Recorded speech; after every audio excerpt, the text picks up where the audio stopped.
ചെയ്ത് കഴിഞ്ഞതിന് ശേഷം നമുക്ക് ഇതുപോലെ തന്നെ ഒന്നും കൂടെ സ്റ്റിച്ച് ചെയ്ത് കൊടുക്കാവുന്നതാണ്.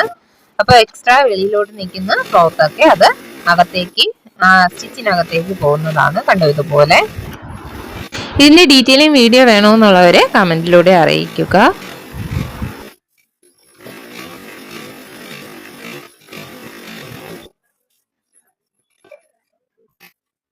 അപ്പോൾ നമ്മൾ അത് കഴിഞ്ഞായിരുന്നു. എന്നിട്ട് അതിൻ്റെ പെറ്റൽസിൻ്റെ സെൻറ്ററിലായിട്ട് ചെറിയ പൂമ്പൊടി പോലെ കൊടുക്കുന്നത് നമ്മുടെ റണ്ണിങ് സ്റ്റിച്ച് കൊടുത്തിട്ട് ജസ്റ്റ് ഒന്ന് അതിൻ്റെ മുകൾ അറ്റഭാഗത്ത് ജസ്റ്റ് ഒന്ന് ചെറിയൊരു പൂമ്പൊടി പോലെയും കൊടുക്കുന്നുണ്ട്. കണ്ടോ ഇതുപോലെ കൊടുത്തെടുക്കുകയാണ് ചെയ്യുന്നത്. അത് നമ്മളെ വീതി കൂട്ടുകയും കുറയ്ക്കുകയും ചെയ്യുന്നത് അതങ്ങനെയാണ് ചെയ്യുന്നത്. കണ്ടോ വീതി കൂട്ടിയും കുറച്ചുമാണ് ആ പൂമ്പൊടി ചെയ്യുന്നത്. ഇതിൻ്റെയൊക്കെ ഡീറ്റെയിലിംഗ് വീഡിയോ വേണമെങ്കിൽ പറഞ്ഞാൽ മതി.